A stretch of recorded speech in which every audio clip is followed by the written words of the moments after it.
Hi everyone, I'm Dr. Z. I am a clinical psychologist specializing in adult transgender care. Welcome to my channel. If you are new or a regular viewer and have not had a chance to subscribe, please make sure you do so. In the very least, give my content a like. That way it helps circulate the content and helping other people find this educational and completely free content. So I would very much appreciate that. Today we're doing our Friday Q&A. This is when I get a chance to answer your viewers' question. So if you do have a question for me specific to your situation, my email is below in the description box. Please email me your question. I make sure all of your information is private. I then put all of the questions in a folder and randomly select four for our Q&A. Timestamps are going to be listed down below as always. And for today, I have selected another set of random questions to go over, so I'm excited to get started. Without further ado, our first question. I, assigned male at birth, have recently started transitioning and identifying as a woman. About 1 month ago, I started hormone replacement therapy. For a long time, I suspected that I had some kind of sexual development disorder during childhood because I had very delayed and weak puberty. For 10 plus years, I suspected I had Klinefelter disorder. That's when a person has an extra X chromosome assigned, making their chromosomal assignment XXY, but did not look into it due to being too embarrassed and also not wanting to take testosterone, as that seemed like the only way that it was treated. Before starting hormones, I had a blood test that confirmed a very low level of testosterone, which all but confirmed that I had Klinefelter due to how closely all the other symptoms matched. This realization has hit me way harder than I thought it would. I'm unsure whether I would be considered intersex now. One thing that had given me comfort before about being trans was the idea that there was nothing wrong with being a trans person. Some people just are trans and there is nothing at all wrong with it. But having a genetically provable chromosome defect has basically destroyed this idea for me.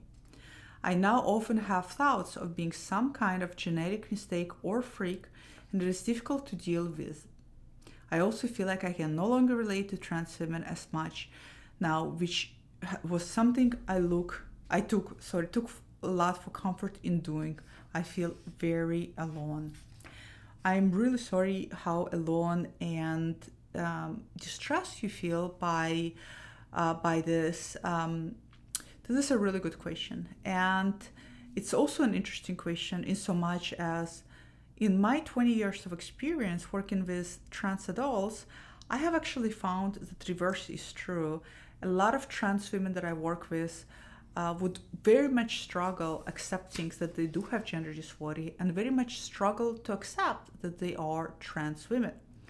And so a lot of women I work with sometimes would express to me that they wish actually that they would just, had some kind of intersex condition, because then at least it would give them an explanation. And in fact, I do have a client right now that I've been working with for a while, and she's pretty sure that she has an intersex condition, and that gives her tremendous amount of relief. So it's really interesting that for you it is the reverse, where you actually feel that somehow it negates and dismisses and dilutes your own relationship to your feminine gender. Now, I just want to say that one of the things is, please note you do operate on assumption because you haven't really done any full diagnosis for the Klinefelter disorder, right? But let's go on assumption that this is true. One of the things you say that what gave you a lot of comfort in the past is knowing that the idea that there was nothing wrong with being a trans person. Now, so first of all, there's nothing wrong with being a trans person. I often feel that sometimes when people say that there's nothing wrong with being a trans person, which is absolutely nothing wrong with that, they then go on to say what you just said is that some people are just trans and there's nothing at all wrong with it, which is also true. But there's no such thing as somebody just is. everything about ourselves, everything about, especially when it comes to formation of identity, and especially when it comes to formation of gender identity, multiple factors go into play with that. Not just our chromosomal assignment, not just, for example, other particular root causes, not just contextual situations or upbringing, and also not just only social and cultural construction and ideas of what gender is.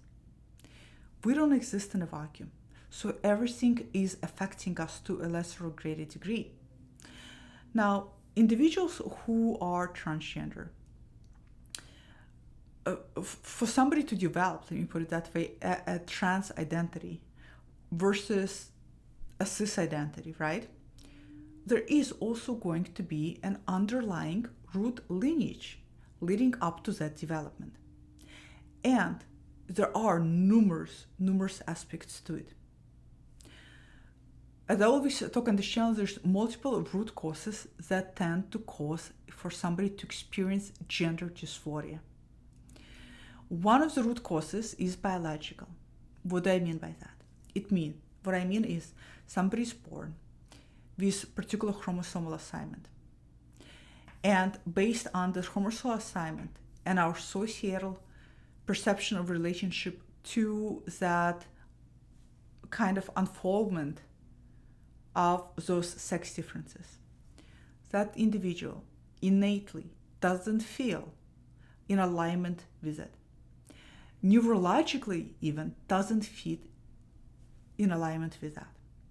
That eventually will lead to development of trans identity because you're not comfortable with your assigned gender. And if you didn't assign gender historically, then that's a very different conversation. There's a root cause stemming from severe traumas that can lead to body dysmorphia and then lead to gender dysphoria. There are root causes that stem from sexual preferences of feminizing, getting into cycle of shame and guilt that I often talk about, leading to formation of trans identity. Because right now we live in a cultural environment where we are talking more about gender. We're understanding gender much more deeply. We're understanding the formation of gender much more deeply. We're educating people about it. We're having conversations about it. A lot more younger adults are gender bending and gender exploring. And because they're gender bending and gender exploring, they're finding out that, yes, I was assigned particular gender in my childhood, and yes, I also don't struggle with gender dysphoria, but I'm realizing I'm actually much more comfortable as some other gender. Again, different lineage leading up to the same outcome. So absolutely, there's nothing wrong, but there are factors that kind of line up that lead to an individual to feel more comfortable or individual to step into transgender identity. In individuals who, for example, in my experience, who actually were born with Klinefelter disorder and XY chromosome assignment, that also does lead to a particular physical characteristics. On top of that, at least in my experience, individual is going to be producing far less testosterone, and that's also going to affect individual on different levels. A lot of things, like I said, tend to line up. It's not good or bad, it just is, and there's not, it's just the way it is. So for you, what's interesting to me is that you're struggling with this because you feel that you can no longer relate it to trans women as much. I beg to differ. You carry an extra chromosome, you have 2 extra chromosomes. I mean, if we were to look at it from let's say anatomical point of view, you actually relating even more because of that, of that alone. But somehow you don't feel that. Somehow you feel like this is, now it's like you have this genetic like, the language you use, genetic mistake or a freak, this is really painful language to use towards yourself. So I want you to first pay attention to how you talk to yourself, which is a very painful way. And you're not the first person with intersex condition that feels more aligned, more comfortable with a trans feminine identity. There's nothing wrong with that. It just is. I feel like sometimes we get stuck in really needing to know what caused what. Like I said, there's, even in your case, if it seems like this may have been the main maybe reasoning, there's still so many other aspects within your context and your lifetime of development that played a role in it. There will not be any way to pinpoint what exactly caused what. And I really encourage anybody watching this who are finding themselves being stuck with this dilemma of what caused me to have trans identity to get out of that thinking, because that mindset is not going to help you.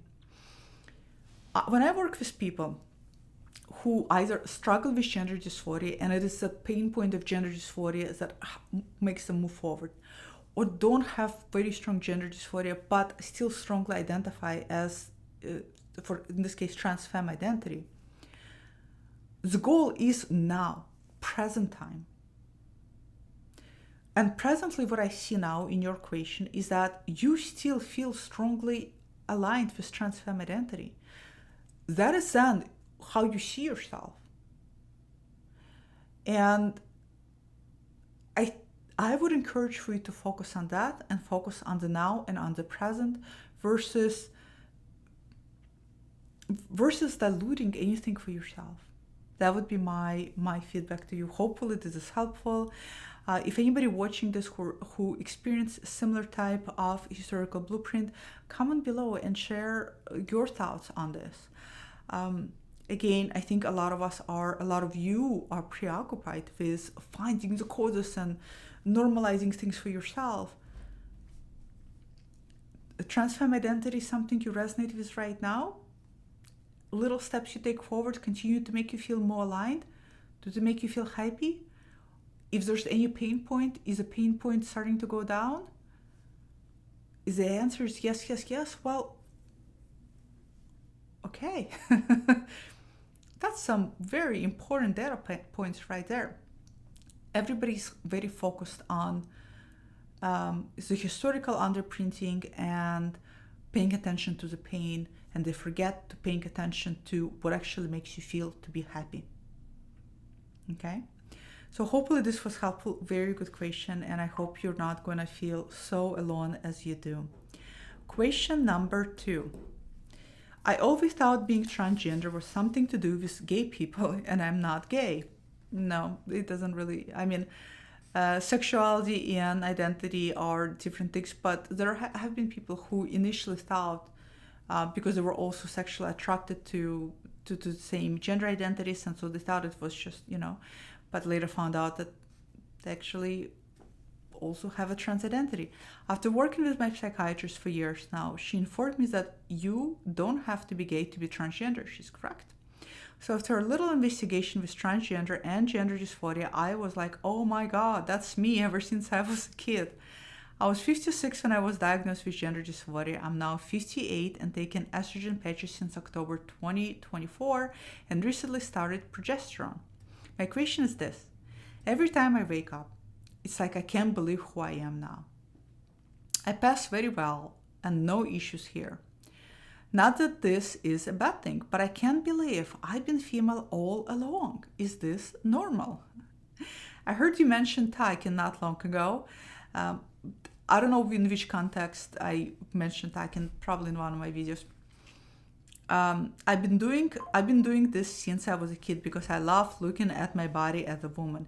Is this normal? And can you elaborate on Taiken? So, really a great question and such an interesting follow-up after the question we just had, right? Is that, you thought that you were just gay. It turns out that you're actually transgender and you're non-hormones, you feel great, but you have this like surreal moment. Pinch me. Am I going to wake up from this dream? Is this really happening? Have I really been a woman all along? Why not? For individuals who are older, and you're 56, you're 58 now.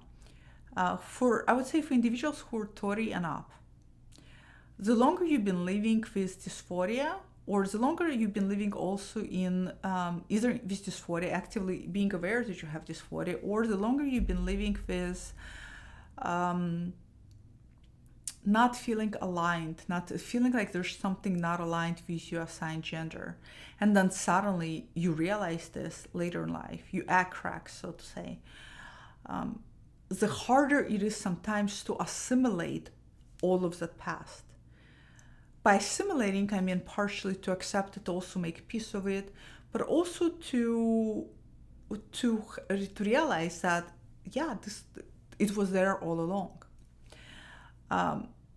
Because it feels so surreal. It's such a big chunk of one's life, and there's so much history embedded in it. I mean, my goodness, some of you have families, have children, have even overcompensated with your assigned gender to a very strong degree, such as classic one, joining army, right?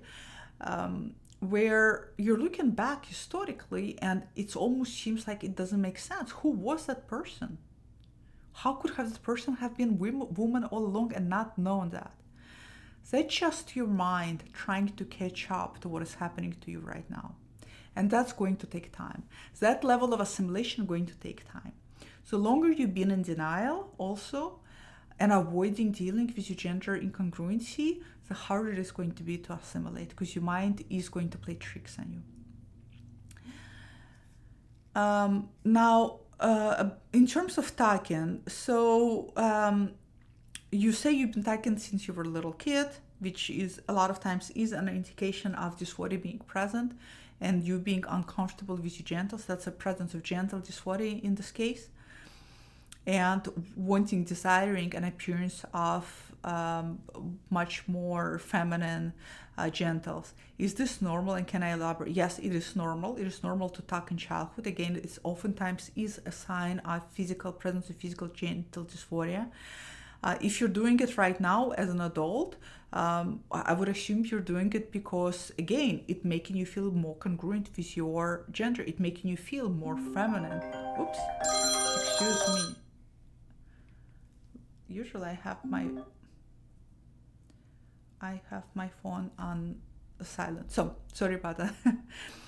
My niece likes to FaceTime me randomly and ask me all sorts of random questions.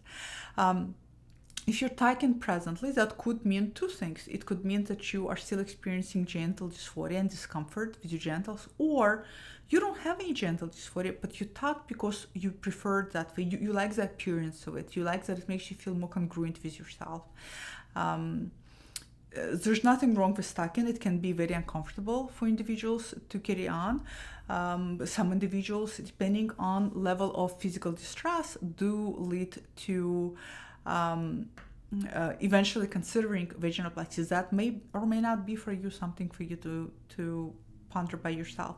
But yes, all of this is normal. Like I said, it does take some time to assimilate. So an assimilation is going to happen. Great question. And yeah. Next question for today. Question number 3. I wonder what your thoughts are on the idea that being transgender ultimately shouldn't be a big deal. I love this whole questions kind of have similar undertone. Now that I have been transitioning for a while, it feels like transition is one of the most ordinary and innocuous things about me. Not anything worthy of special attention, and certainly not something that should draw disrespect or outrage. I simply want to live quietly as my preferred gender without it being a problem for myself or anyone else, regardless of ability to fully pass or not. Okay, so what do I think about transgender ultimately shouldn't be a big deal? Yeah, I think trans identity definitely should not be a big deal for anybody, for people out there. I think it should be nobody's really business, to be honest. I think as adults, you should have a right to your life choices and decisions, and you should have a right to live your life as you see fit. And that being in alignment and being true to how you see yourself in regards, in this case, to gender identity, should be that right. And I really wish we're going to get to ever society as a point where it is not a big deal. But sadly it is. Now, I think partially what you're also asking is, I simply want to live quietly as my preferred gender without it being a problem for myself or anyone else. Perhaps maybe what you're implying and asking is that okay to not always disclose that you have a transgender history? First of all, disclosure is very personal. It's up for you to decide. Having said that, I think that outside of dating is the only place where I would encourage people to disclose for safety reasons. That's the only reason why. Safety reasons. Other than that, I feel that your identity is yours. There's no need to, if you don't want to, there's no need to wear it on your sleeve. Now, some people decide to do that. That's, again, it's a very personal thing. But I think the disclosure can, it's like, I had cancer. Do I walk around telling people I'm cancer survivor? No. But some people in my life to whom it matters, I'll share that. Same with you. You may not want to share with everybody your transgender history, but you may want to share it with somebody close to you and to share with them that you've gone through that period of your time. But ultimately, I very strongly encourage all of my viewers to, especially after they achieve whatever transition goals are for all of you, ultimately to start focusing on other parts of your life. Not even before that, even while you're transitioning, not to neglect other parts of your life, and especially not to neglect other parts of your identity. Your identity, remember, if you ever read my book, which by the way is completely free, link below, I give it out completely for free because it's been such an invaluable resource for so many of you, and so many of you have left such amazing positive reviews on Amazon for it. I know that the book is very helpful, and so I just want it in everybody's hands, whether they can afford it or not. So if you haven't read it yet, it's short, it's snappy, to the point. But in a book, I talk about how identity is like a pizza pie, and gender, it just happens to be one slice of the pie. It just so happens that gender is part of our pizza identity that tends to also sip into a lot of other areas of our life. And that's why it becomes significant. But there's still other aspects of who we are. And it's really important not to neglect other parts of who we are. I see so many individuals who do achieve whatever transition is for them. And then they go out there and they're struggling because they still haven't accepted themselves, or they're still constantly wrapped up in I'm transgender, things are happening to me because I'm trans, or wrapped up in the news. Oh my God, this is really going to be drastic for me, which yes, for a lot of people it is. At the same time, you still have to also try to live your lives the best you can.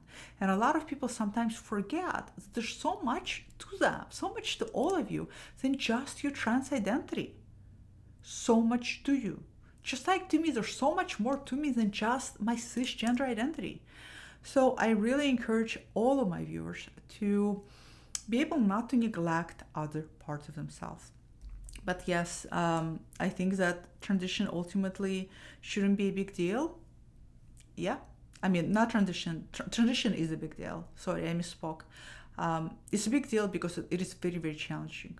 It's just big deal, period. Transgender identities ultimately should not be a big deal, and I agree. But again, we live in a world where, oh my God, don't even get me started. That's going to be another whole hour segment of Dr. Z.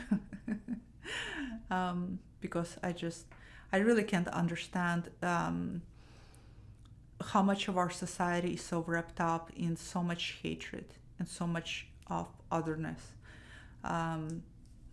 It's very disheartening. Great question. Hopefully that was helpful to you. Final question for today.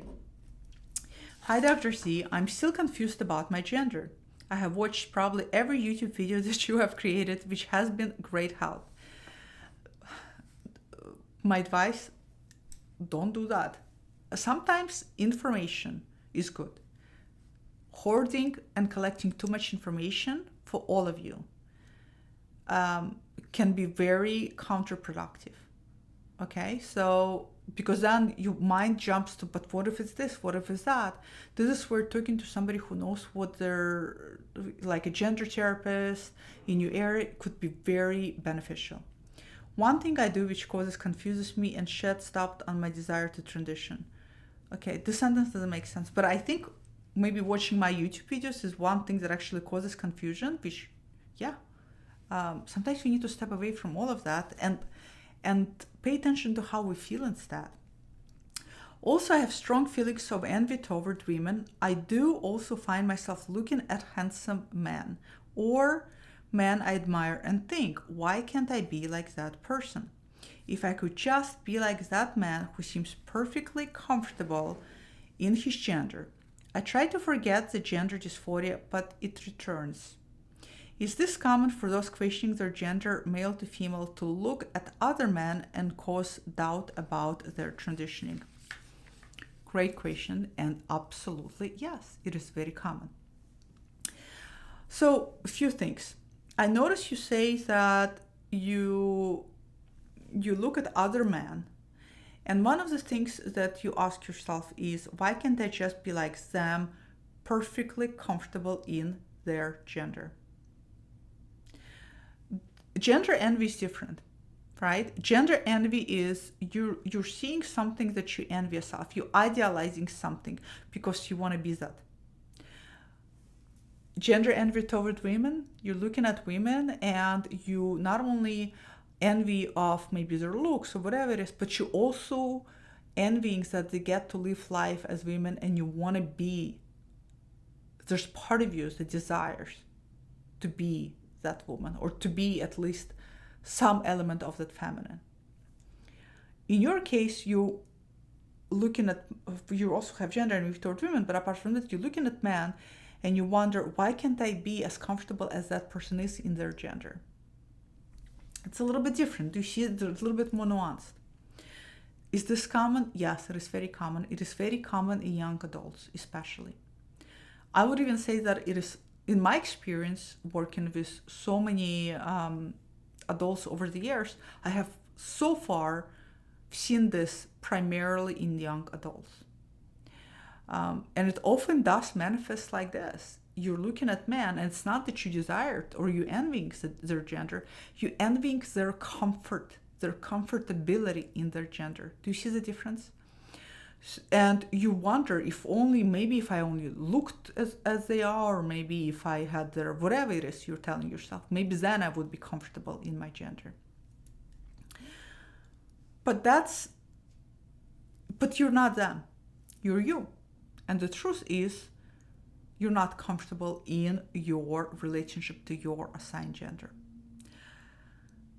This type of doubts you're experiencing back and forth, especially looking at other men and telling yourself, but why can't I be as comfortable as they are in their gender, is undoubtedly going to cause confusion, is undoubtedly going to make you question things, is undoubtedly going to make you think about things. All of this is going to be part of the process. All of this is almost unavoidable given what you are experiencing.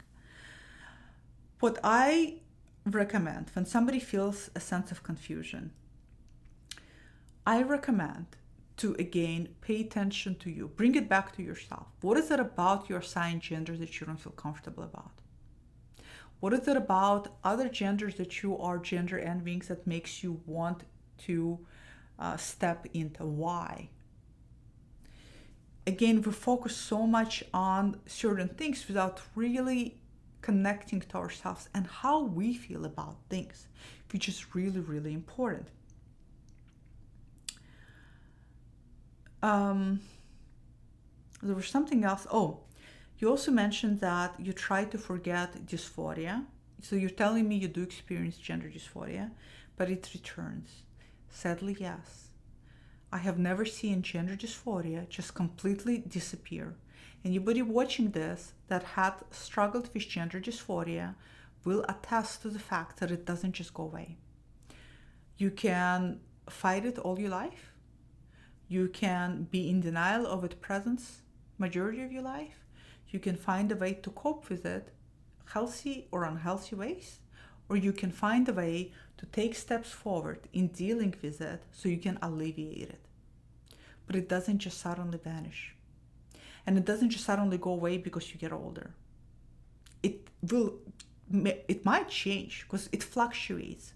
Not only in severity, it can go from feeling mild to severe, but also oscillating between frequency, how often you feel, for what duration of time, but also oscillate between different aspects of dysphoria. Physical dysphoria, social dysphoria, emotional dysphoria. One day you're not feeling dysphoric about particular body parts, the next day you feel it very strongly. So dysphoria just doesn't, I'm sorry to say, doesn't just go away by itself. I think a lot of people wish it would, but it doesn't. But this is why you just start anchoring more in the present, asking yourself questions about yourself. What is it about your assigned gender that you're not comfortable with? Start being more inquisitive. Take little tiny steps toward your authentic self. What does it tell you? When you start slowly expressing yourself more feminine, what does it tell you? What does it feel like? What does it bring up in you? All of that is going to give you information, and that information is going to give you way more clarity than watching a YouTube video. For me or anybody else, I don't care how knowledgeable they are. Like I said, information is helpful. Too much information is counterproductive. Hopefully that was helpful. These are great questions for today. Again, if you do have a question for me, my email is below. Email me your question. I'd be very happy to include it. As always, like and subscribe to the video, would very much appreciate it. And I will see you all next time. Goodbye.